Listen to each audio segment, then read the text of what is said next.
नमस्कार दोस्तों। Supreme court से आई यह खबर मोदी और शाह के मंसूबों पर तमाचे की तरह है। मोदी और शाह की सत्ता के उन मंसूबों पर बुलडोजर चलने की तरह है जिन मंसूबों के तहत बीजेपी और संघ के कोटे से नियुक्त राज्यपाल विपक्ष शासित सरकारों के काम में अड़चन डालते हैं। केंद्र के इशारे पर विपक्षी सरकारों को अपने मुताबिक कानून बनाने से रोकते हैं। चुनी गई विधानसभा से पास विधेयकों को अपने पास महीनों और सालों तक लटकाए रखते हैं। सुप्रीम कोर्ट ने ऐसे राज्यपालों को उनकी हैसियत बताई है और साफ साफ कहा है कि संविधान से चलिए, पार्टी से नहीं। जी हां, सुप्रीम कोर्ट के 2 जजों की बेंच ने यह फैसला भले ही तमिलनाडु के राज्यपाल एन रवि के रवैये के खिलाफ दिया है, लेकिन सुप्रीम कोर्ट का यह फैसला विपक्ष शासित उन तमाम राज्यों के राज्यपालों के लिए नजीर बनेगा जो कांग्रेस, टीएमसी, लेफ्ट या किसी भी गैर बीजेपी सरकारों के विधेयकों पर कुंडली मारकर बैठ जाते हैं, उसे लटकाए रखते हैं। 2 महीने, 4 महीने, 6 महीने नहीं, साल दर साल अवैध तरीके से काम करते हैं। सुप्रीम कोर्ट ने साफ साफ कह दिया है कि राज्यपाल राज्य सरकार के काम को ठप नहीं कर सकते। सुप्रीम कोर्ट के जजों ने कहा है कि राज्यपाल किसी पार्टी के प्रतिनिधि नहीं बन सकते। सोचिए जरा, सुप्रीम कोर्ट को यह कहने की नौबत क्यों आई? इसलिए आई क्योंकि बीते 10 सालों से मोदी सरकार ने बीजेपी और संघ की पृष्ठभूमि वाले ऐसे दर्जनों राज्यपालों की नियुक्ति की है। पूर्व मंत्री, पूर्व सांसद और ऐसे बीजेपी में जिनके 10 साल, 20 साल, 30 साल, 40 साल गुजरे हैं, ऐसे राज्यपालों की नियुक्ति हुई है जिनका काम है विपक्षी शासित सरकारों के काम में अड़चन डालना, विधानसभा से पास विधेयकों को अपने दराज में रखकर सो जाना, केंद्र के इशारे पर अवैध तरीके से विपक्षी सरकारों को काम करने से रोकना या उनके अधिकारों का हनन करना। तभी तो कल सुप्रीम कोर्ट ने कहा है कि राज्यपालों की तरफ से विधानसभा में पास विधेयकों को लटकाना अवैध है। यह सुप्रीम कोर्ट ने कहा है। सुप्रीम कोर्ट ने कहा है कि गवर्नर के पास कोई वीटो पावर नहीं होता। वो मंत्री परिषद की सलाह मानने को मजबूर है, संवैधानिक दायित्व निभाने को मजबूर है। वो किसी भी बिल को ऐसे लंबे समय तक लटका कर नहीं रख सकते। साथ में सुप्रीम कोर्ट ने यह भी कह दिया है कि अगर राज्यपालों ने, गौर से सुनिएगा, अगर राज्यपालों ने अपने रवैये में बदलाव नहीं किया और विधेयकों को मंजूर करने की समय सीमा नहीं मानी तो उनके फैसले की न्यायिक समीक्षा होगी।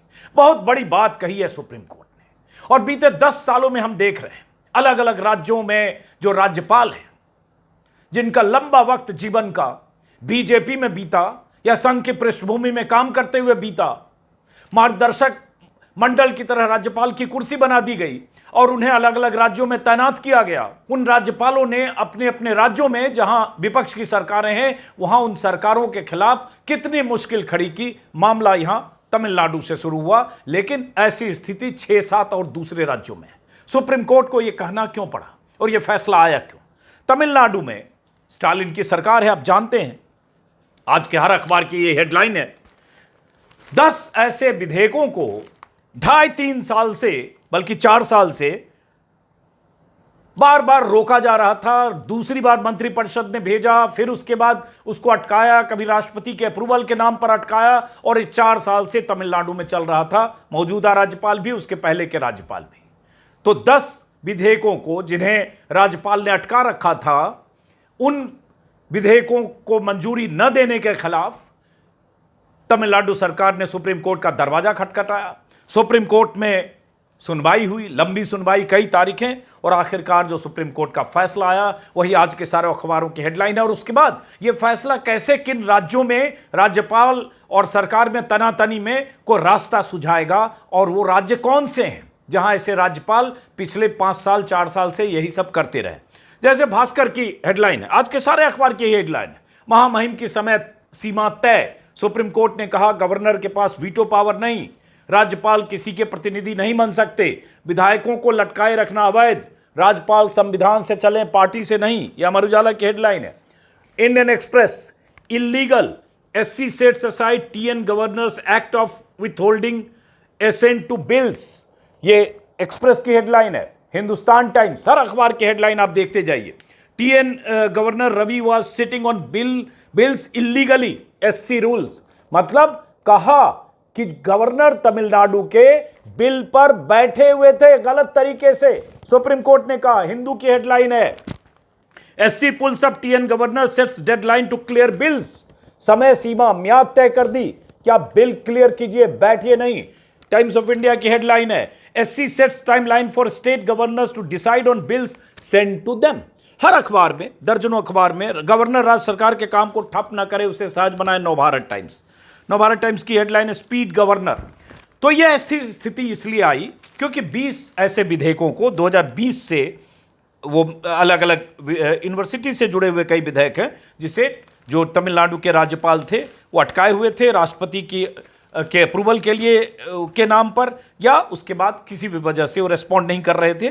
और जो एक समय सीमा होती है, एक न्यूनतम मर्यादा होती है, उसका पालन तो छोड़िए, राज्यपाल ने एक तरह से केंद्र के इशारे पर या जो भी उनकी मंशा हो, जहां से भी उनको इंस्ट्रक्शन हो, ये काम कर रहे थे। सुप्रीम कोर्ट ने कहा है, और यह सुप्रीम कोर्ट का यह फैसला बहुत जरूरी फैसला था। सुप्रीम कोर्ट ने कहा कि राज्यपाल के पास वीटो पावर नहीं है। जस्टिस जेबी पारदीवाला और जस्टिस आर महादेवन की पीठ ने राज्यपाल के पास 10 विधेयक, उन्होंने कहा कि राज्यपाल के पास कोई वीटो पावर नहीं है। विधानसभा से पास 10 विधेयक रोक कर जो राज्यपाल ने रखी है उस पर उन्होंने फटकार लगाई। साथ ही कहा, अनुच्छेद 142 के तहत असाधारण शक्ति का प्रयोग करके इन विधेयकों को उसी तिथि में पारित करने का सुप्रीम कोर्ट ने आदेश दिया, और जब उन्हें राज्यपाल को भेजा गया था, इसमें अधिकांश बिल जनवरी 2020 से अप्रैल 2023 के बीच पास हुए थे। मतलब 5 साल समझिए, 23 में भी हो गए 2 साल। 22, 21, 20, 23 के जो पास बिल थे वो राज्यपाल ने उसको अपने पास रोका, ठंडे बस्ते में रखा था। और अधिकतर विधेयक राज्य विश्वविद्यालयों के कुलपतियों से नियुक्ति के संबंध में थे। जस्टिस पारदीवाला ने कहा कि संविधान निर्माताओं ने कल्पना की थी कि राज्यपाल एक बुद्धिमान संवैधानिक प्रमुख होगा, मगर इस मामले में जो सामने आया है वो उनकी कल्पना के विपरीत है। संविधान के अनुच्छेद 200 में राज्यपाल द्वारा कार्य निर्वहन की स्पष्ट सीमा नहीं है, समय सीमा नहीं है। हालांकि राज्यपाल के पास कोई एब्सोल्यूट वीटो या पॉकेट वीटो नहीं है, उन्हें राज्य मंत्री परिषद की सलाह पर काम करना होगा, और यही संवैधानिक व्याख्या है, यही संवैधानिक व्यवस्था है। लेकिन राज्यपाल कैसे काम कर रहे हैं बीते सालों में? विधेयक अनिश्चित काल के लिए रोका नहीं जा सकता। इस मामले में राज्यपाल का फैसला गैर कानूनी और मनमाना है। राज्यपाल को विधायिका के कार्यों में रोड़ा नहीं बनना चाहिए, वो जनता की इच्छा को कुचल नहीं सकते। राज्यपाल ने सद्भावनापूर्ण तरीके से काम नहीं किया है, ये सुप्रीम कोर्ट ने कहा तमिलनाडु के गवर्नर के लिए, एन रवि के लिए। और साथ में यह भी कहा कि राज्यपाल को शीघ्रता से निर्णय लेना चाहिए, इसलिए कोर्ट समय सीमा तय कर सकता। और केरला हो, पंजाब हो, झारखंड हो, पश्चिम बंगाल हो, तेलंगाना हो, जहां जहां गैर बीजेपी सरकारें हैं वहां वहां राज्यपालों का यही रवैया है। अभी केरला के मामले में सुनवाई की तारीख तय हो गई है। केरला के कई बिल को केरला के राज्यपाल ने अटका रखा है। मई में 13 मई को सुप्रीम कोर्ट में उसकी सुनवाई है, उससे पहले यह फैसला आया। सुप्रीम कोर्ट ने कह दिया, 2 जजों की पीठ ने एक समय सीमा मुकर्रर की और उनके राज्यपाल के जो संवैधानिक अधिकार हैं उसके दायरे को रीडिफाइन किया, जो पहले से डिफाइंड है। कहा कि विधेयकों पर निर्णय की समय सीमा तय होनी चाहिए। मंत्रिपरिषद की सहायता और सलाह के साथ विधेयक को राष्ट्रपति को भेजने के लिए राज्यपाल अधिकतम 1 माह तक मंजूरी के लिए रोक सकते हैं। अधिकतम 1 माह या 5 साल से तमिलनाडु के राज्यपाल ने तमिलनाडु सरकार के विधेयकों को रोक रखा था। मंत्रिपरिषद की सहायता और सलाह के बिना अनुमति के रोकने के मामले में विधेयक को 3 महीने में वापस करना होगा, और विधानसभा से पुनर्विचार के बाद विधेयक प्रस्तुत करने की स्थिति में राज्यपाल को 1 महीने में मंजूरी देनी पड़ेगी। राज्यपाल के पास इसके अलावा कोई अधिकार नहीं है। वो लेकर नहीं बैठ सकते कि दराज में डाला और उसके बाद बैठ गए। अब मोदी शाह जी के निर्देश पर या खुद मुख्तारी के चलते, जो भी है, कई राज्यों में यूनिवर्सिटी को लेकर, जैसे तमिलनाडु में जो 10 विधेयक हैं मैं देख रहा हूं, उसमें जिस विधेयक को अटकाया उसमें Tamil Nadu veterinary and animal sciences university से जुड़ा हुआ विधेयक है, तमिलनाडु यूनिवर्सिटीज़ लॉ है, तमिलनाडु अंबेडकर लॉ यूनिवर्सिटी से जुड़ा हुआ मामला है, तमिलनाडु यूनिवर्सिटी लॉ है। इसमें कोई 22 का है, कोई 20 का है, कोई कई बार 2-2 बार विधेयक दोबारा पास करके भेजा गया, राज्यपाल ने जब रिजेक्ट किया, और ये सारे विधेयक वहाँ अटके थे। और ये कई राज्यों में स्थिति है। आरिफ मोहम्मद खान से टकराव की खबरें जब पहले गवर्नर थे आरिफ मोहम्मद खान आ रही थी। जगदीप धनखड़ जो मौजूदा उपराष्ट्रपति हैं, जब बंगाल में गवर्नर थे तो ममता बनर्जी के खिलाफ इस तरह से उन्होंने मोर्चा खोल रखा था और इस तरह से ममता बनर्जी के खिलाफ प्रेस कॉन्फ्रेंस किया करते थे जैसे वो बीजेपी के नेता हो। आज भी सदन में उनकी भूमिका को लेकर, उनके तौर तरीकों को लेकर लगातार सवाल उठते हैं। लेकिन जगदीप धनखड़ जब तक थे और उनके बाद जो मौजूदा गवर्नर हैं पश्चिम बंगाल के, उनके साथ भी तनातनी और टकराव है। तो क्या सुप्रीम कोर्ट के ये कहने के बाद, जब सुप्रीम कोर्ट ने अहम बातें कही, जिसमें ये भी कहा सुप्रीम कोर्ट ने कुछ और लाइनें सुप्रीम कोर्ट के फैसले से, कि राज्यपाल को राजनीतिक विचारधाराओं से प्रभावित नहीं होना चाहिए, संघर्ष के समय में इन्हें सहमति और समाधान का अग्रदूत होना चाहिए, राज्य मशीनरी के कामकाज को अपनी बुद्धिमत्ता और विवेक से सहज बनाना चाहिए, न कि उसे ठप कर देना चाहिए। अब अगर ये सुप्रीम कोर्ट को ये कहना पड़े कि आप किसी एक पार्टी के प्रतिनिधि मत बनिए, सियासी टकराव का केंद्र मत बनाइए, राजनीतिक दलों की नुमाइंदे की तरह काम मत करिए, आपकी भूमिका संतुलित होनी चाहिए, और उसके बाद अंबेडकर के उद्धरण का उल्लेख करते हुए संविधान कितना भी अच्छा हो, अगर इसे लागू करने वाले अच्छे नहीं तो बुरा साबित होगा।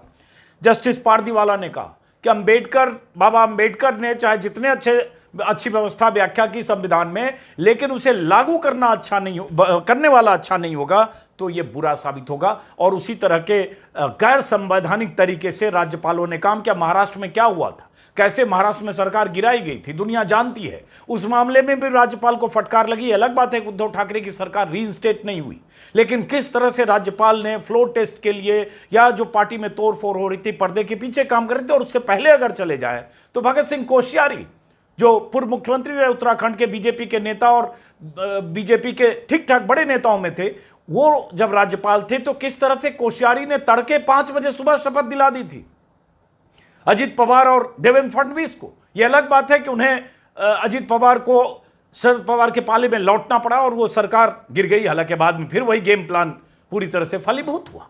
लेकिन ऐसे राज्यों में, बीजेपी शासित राज्य है, वहां तो राज्यपाल की तुकबंदी है, लेकिन जहां गैर बीजेपी हो वहां यही। अभी केरला को लेकर है, केरला में मुख्यमंत्री का कहना है कि विधानसभा से पारित बिल को राज्यपाल ने 23 महीने से रोक रखा है, 6 बिल पेंडिंग है, और उसमें भी सुप्रीम कोर्ट केरला सरकार पहुंची है, वहां भी यही स्थिति है। पश्चिम बंगाल में 2024 में पश्चिम बंगाल सरकार ने सुप्रीम कोर्ट का दरवाजा खटखटाया कि मौजूदा गवर्नर सीवी आनंदा और उसके पहले जो गवर्नर थे, जो अभी उपराष्ट्रपति हैं, 8 बिलों को लटका कर रखा था। पंजाब में वहां की सरकार ने कहा, बनवारी लाल पुरोहित पंजाब के गवर्नर के खिलाफ सुप्रीम कोर्ट पहुंची थी पंजाब सरकार, कि उन्होंने 4 बिल्स को लटका कर रखा। तेलंगाना सरकार गवर्नर के खिलाफ सुप्रीम कोर्ट 2022 में गई कि सुप्रीम कोर्ट आदेश दे कि गवर्नर साइन करें बिल पर, और जब सुप्रीम कोर्ट में सुनवाई की तारीख लगी तो गवर्नर ने वो बिल पास कर दिया, मतलब बिल पर साइन कर दिया। कर्नाटक में आरोप है थावरचंद गहलोत के गवर्नरशिप में सरकार के 20 विधेयकों को गवर्नर ने लटका के रखा। चूंकि गवर्नर का दस्तखत होता है तो गवर्नर, और उसकी एक म्याद है जो संवैधानिक व्यवस्था है, गवर्नर बिल खुद नहीं बनाएगा। बिल चुनी हुई विधानसभा, चुने हुए नुमाइंदे, जो जिनकी जवाबदेही जनता के प्रति है, जिन्हें जनता ने जवाबदेही बनाया, उनको विधानसभा में पास होना है, बहुमत से पास होता है, और उसके बाद उनके पास दस्तखत करने के अलावा कोई विकल्प नहीं है। कोई एतराज है वापस करेंगे। मंत्रिपरिषद अगर दोबारा बिल भेजेगा तो एक निश्चित म्याद में उन्हें दस्तखत करना होगा, वो लेकर बैठ नहीं सकते बिल को, जो इन राज्यों में हो रहा है। और यही सुप्रीम कोर्ट ने कहा है कि ये जो तरीका है ये गलत है। कई राज्यों का जैसे कि मैंने जिक्र किया, उसके बाद चूंकि अब ये टाइमलाइन दे दिया है, सुप्रीम कोर्ट ने कहा है कि राज्यपाल की विधेयकों पर कार्रवाई या निष्क्रियता न्यायिक समीक्षा के तहत आ सकती है। अगर विधेयकों पर फैसला लेने में समय सीमा का पालन नहीं किया गया तो कोर्ट न्यायिक समीक्षा करेगा। जनता द्वारा निर्वाचित विधानसभा की इच्छा के विरुद्ध काम करना राज्यपाल की संवैधानिक शपथ का उल्लंघन होगा। कितनी बड़ी बात की है कि जनता ने चुना है उन नुमाइंदों को जो राज्यों में विधायक हैं, और वहां सदन से अगर कोई पास हुआ कोई बिल, जो अधिकार सदन को है, जिसकी भी सरकार है, जिसकी बहुमत है, तो राज्यपाल उसे लटकाकर या उस बिल पर अपनी मुहर नहीं लगाकर गैर संवैधानिक काम करेंगे, संवैधानिक शपथ का उल्लंघन करेंगे। ये सुप्रीम कोर्ट ने साफ साफ कह दिया। बहुत बड़ी बात है। सुप्रीम कोर्ट ने रीडिफाइन कर दिया है जो पहले से डिफाइंड है, जैसा कि मैंने कहा, और ये राज्य सरकारों ने, जहां विपक्ष की सरकारें हैं, उन्होंने स्वागत किया। स्टालिन ने कहा है कि ये ऐतिहासिक फैसला है, ये राज्यों के लिए, ऐसी राज्यों के लिए ऐतिहासिक फैसला है जहां इस तरह से राज्यपालों का बिहेवियर होता है। और दिल्ली में क्या है, केजरीवाल सरकार ने लगातार आरोप लगाया 10 साल तक, जो दिल्ली में एलजी हैं, जिन्हें उपराज्यपाल कहा जाता है, कि सरकार को कामकाज करने नहीं दिया गया, बहुत सारे फैसले नहीं। यहाँ तो और आधा राज्य है, आधा अधिकार केजरीवाल के पास है, हाफ स्टेट। बाकी जो बहुत सारे जरूरी काम हैं, लैंड से लेकर पुलिस, तो ऐसे भी सरकार के पास नहीं है। नौकरशाही की लगाम कंट्रोल एलजी के पास है, और एलजी ने दिल्ली में जिस तरह से अड़चनें डाली वो घोषित तौर पर खुला है।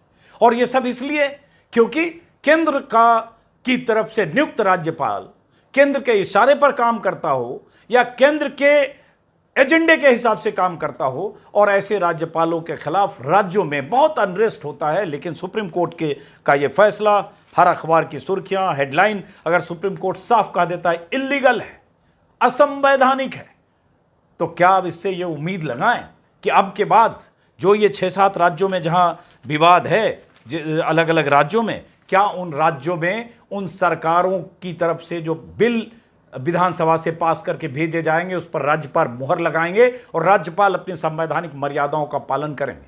इसके लिए हमें इंतजार करना पड़ेगा। फिलहाल सुप्रीम कोर्ट का बहुत बहुत शुक्रिया। नमस्कार।